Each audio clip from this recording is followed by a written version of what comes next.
today we're taking this image from a professional photo shoot and turning it into a Halloween composite, and we're going to learn some techniques along the way that you can use in your workflow.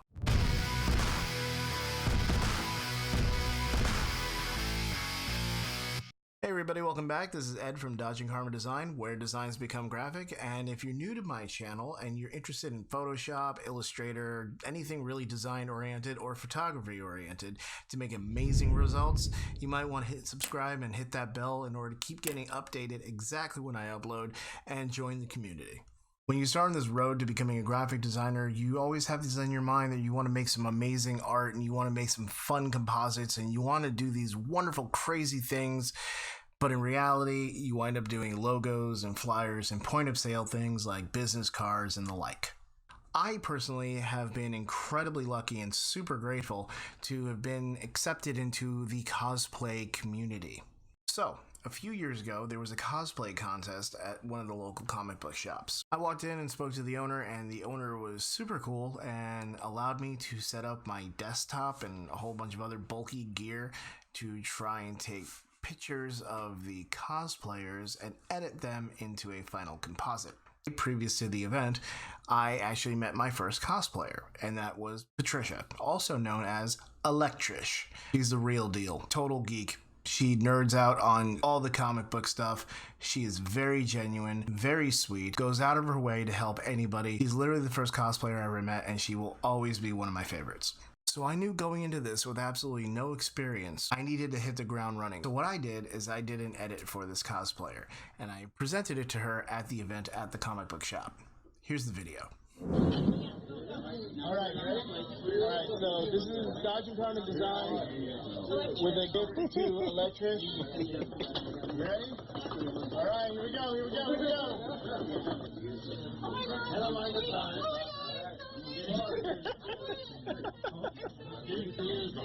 Lots of fire. Hold on, we're not done yet. But wait, there's more. What I'm offering for today, because we are coming, is 11 by 17, so you actually have your own print. So,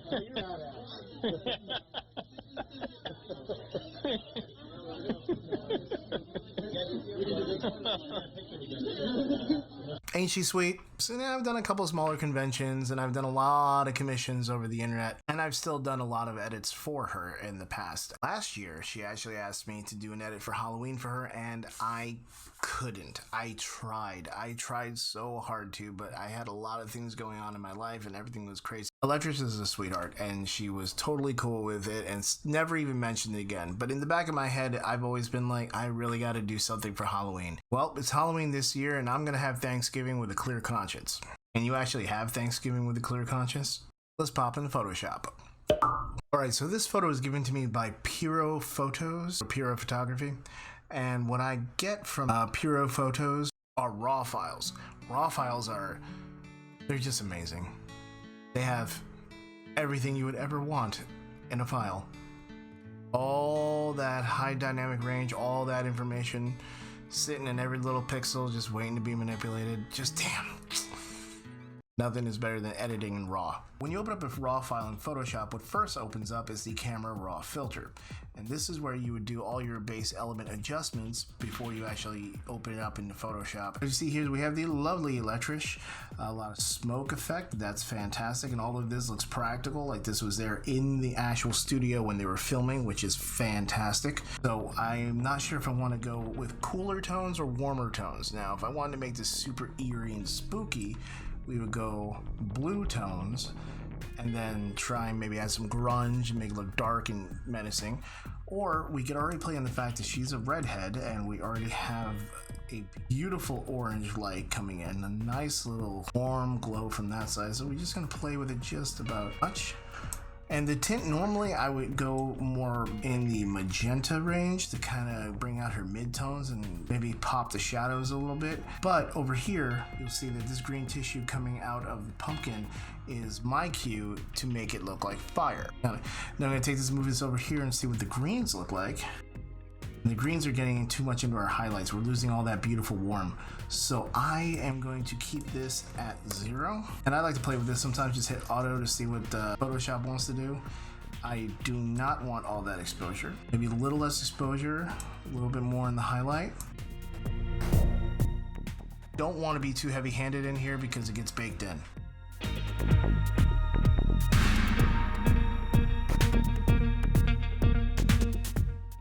Damn, I love raw. Now we'll be open up in Photoshop directly.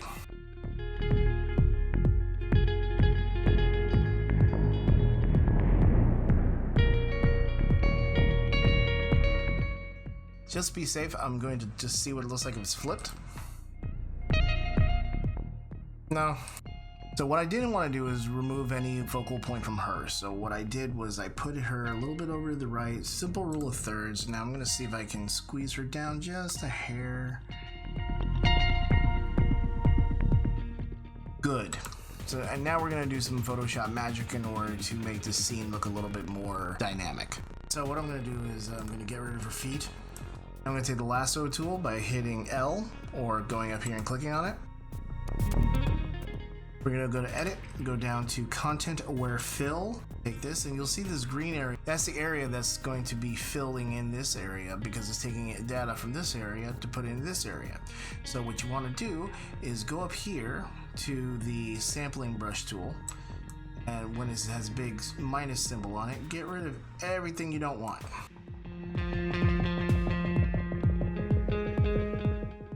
This should be enough, so let's go ahead and process that.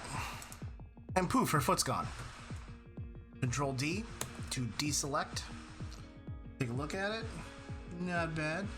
Now we're going to do this again, but we're going to do this with the green that has been indicated for me to make that a fire effect.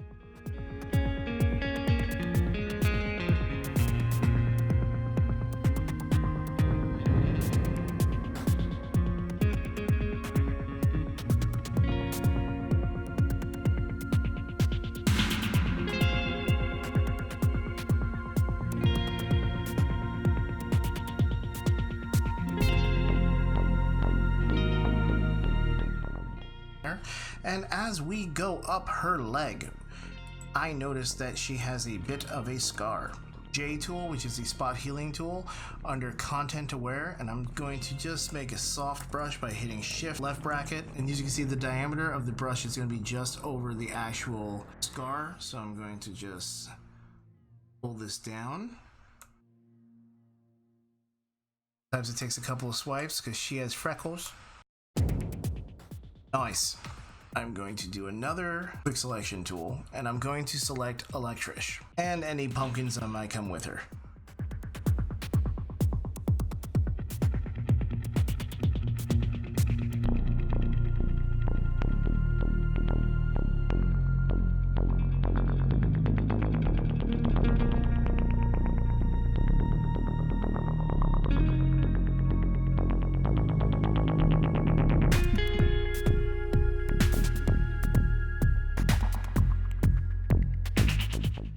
So now that I have her effectively cut out of the image, I don't want to actually cut her out of the image. I want to make another layer by going down, opening up another layer. I'm going to hold this as Trish Holder. All right, I'm going to do Alt Backspace, and I'm going to lower the fill all the way down to nothing, which means I will still have the selection available, but I don't actually have her available. I could have saved the selections into a different channel, but I like doing it this way because it doesn't muddy anything up and it's easily accessible. Just my own workflow. I'm not saying it's right or better or any of that jazz, but I have this fantastic scene here. Now what I like to do in order to frame things up super fast is I like to find a layer that's completely filled, like our original layer. Hit control click, and since the layer is completely filled, it selects the whole layer. So if you control click on that layer and then hit V for your move tool, or you go up to the front up here and you click V, you can then go and hit these aligners. So you hit this button, this will align horizontal centers and you'll see the image moved.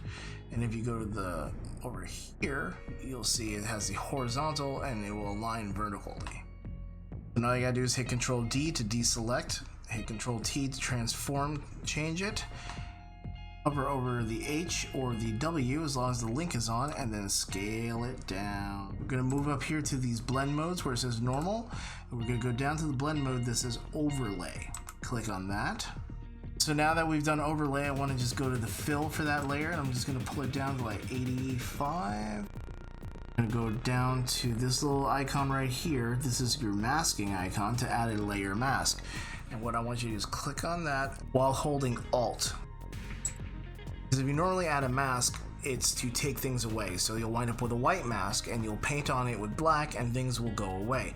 We're doing the opposite. I want it to be black, so that's why I hit Alt and I click on that little mask icon, and it will make the mask show up, and the mask will be black, and we paint on it with white, and white will reveal it and black will conceal it of whatever's on that layer. We're gonna hit the letter B for brush, and we're gonna hit Shift left bracket to make a nice soft brush. We're gonna do a decent size. That's about a good size right there. And we're gonna make sure our opacity is at 50% and our flow is at 60%.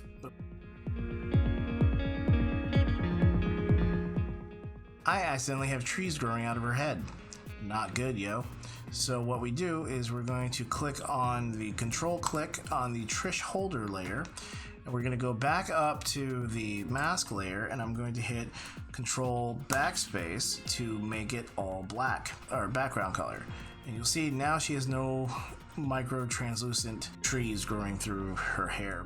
So now we have some creepy trees, and we have sitting there, we have a light source coming in from the right, we have what looks like a minor fill coming in from the left, but it's just mainly to even out the subject. So what we're going to do now is we're going to start playing with some fire. So now I got this dramatic fire here I want to try playing with first. We're going to put it into that scene, right click it and convert it to a smart object. Control T to transform it and make it a little bit smaller. And we can't really see what we're doing. Check that, and we're going to go to screen. Screen is a blend mode that gets rid of all black. Now we have disembodied fire, no matter where we put it.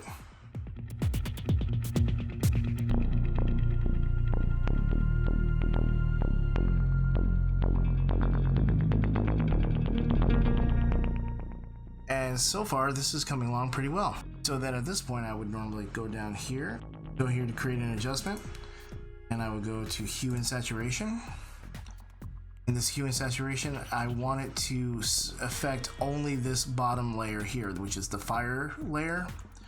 So if I hit colorize, as you'll see, it colorizes the whole thing. So, I mean, it's nifty if that's what you're looking for, but since that's not what we're looking for, I want to make sure it is colorized. We do want to make it green. See where sitting adjustment layer wise will affect everything below it, so I want it to only affect the only one below it. By doing that, you make it a clipping mask by either clipping here, which will say this adjustment affects all layers below. Click to clip to layer, which is why it's called a clipping mask. If you go back up here, you can actually go in between the layers. You'll see nothing happen until you hit Alt, and then you'll have the same icon that you have here. So if you don't want to go all the way down or even open up a flyout window like this, you can just hit Alt between these two layers and clip the top one to the bottom one, and now you'll notice it is only affecting the green. So we're gonna go ahead and play with the hue, saturation, and lightness in order to make this the right hue that we want for this green. When I talked to Electrish, she said she wanted it to be a green fire, so that's what we're doing. Oh, why is that happening? Because when we put the fire layer on screen, it gets rid of all the black. It gets rid of all the dark pixels. But the problem is, anytime you do that and you start to lighten the area, those dark pixels are now lighter and they're being seen, and that's why we have a box. So we want to make sure the lightness is always below, at 0 or below. Sometimes making it darker helps, but at this point it will just make it way more translucent. Okay, so now I'm going to start playing with something called a blend if. You can get to your blend if panel from any layer because it's in your blending options. You go to the hue and saturation, which is literally what's making the fire green. What we want is to have some of that white to come through, some of the highlights of the fire to come through. So what we can do is go over to the hue and saturation, double click it, it'll open up our blending options, and you'll see down here there's a thing called blend if. Now, we're gonna go to under here, which is underlying layer, which is gonna be the layer underlying this specific layer, and we're gonna say, should the light pixels or the dark pixels come through? That's all we're gonna play with in this one. So if we go over here, we want the light pixels to go through. So if you look to the left, slide this slider, some of those pixels come through, but you see how like it's coming into this cool green orange mix? That is not quite what we're looking for. We want literally just the white parts. So what you do is you hit Alt and you can split this slider. Then by doing that, you can see a much more even tone, and you can stop when you get to the right amount of highlights. Our fire's looking good, subject's looking good, our composition's looking good. Now we have to play with our coloring.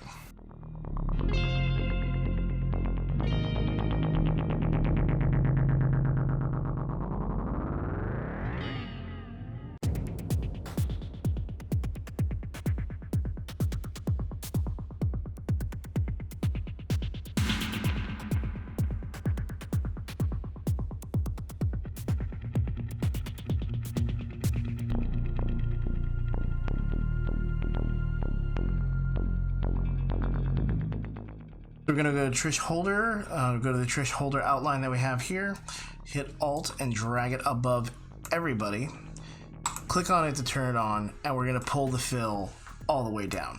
So the layer is still active, but you can't see it. Any blending options we put on there will show up. So this is what's gonna happen. We're gonna click on it. I'm going to add a bevel and emboss. Now what I like to do is just completely go nuts with it first. Change the depth to something crazy, the size to something stupid, the soften is fine. And then the next option here is shading, and this little circle with the dot is the direction that it's going to be highlighting it, because it's showing a bevel and emboss is trying to show some depth. It's trying to show that this is what the light is hitting first, so this is going to be darker. That's why if you go down here, you'll see screen, and as I mentioned before, screen gets rid of everything that's black. Then this shadow mode is multiply, which gets rid of everything that's white. These are your defaults. So what I'm going to do is I'm going to use that fire as a light source there. But you have to be careful where you do this, because if you do it wrong, it will look stupid. Much like anything you do in Photoshop, I should be a little bit more direct. So we lower the depth, lower the size, because literally we just want to have that crisp, tight edge all the way around her. What we're going to do now is we're going to go down to the multiply and we're going to turn that opacity to nothing, because she's already lit up with the orange from the other side. And it's already a natural, it was already the way it's set up. It's not harsh like you're holding fire, so I don't want to play with that. I like the way that was done, so I'm keeping it as is. I'm going to double click on this box here. Now you can pick from the color picker, or you can just simply walk to a area in the picture that you want it to mimic. So I think this chunk of green right here is good. Now we have that harsh line for her to show that this fire is real and it's here and it's pissed. So I'm just going to touch this up a little bit, play with it a little bit.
It's Electrish, and I will be viewing for the first time today a photo edit done by Dodging Karma Design based on one of the photos that I sent to him.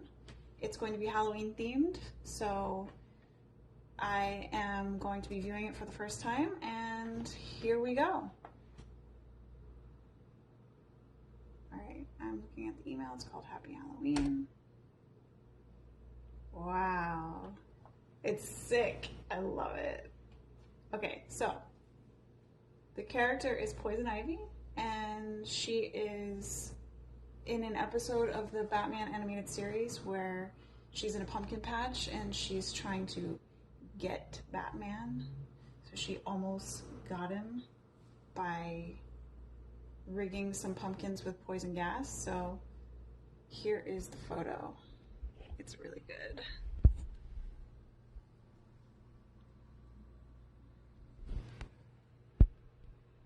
Amazing.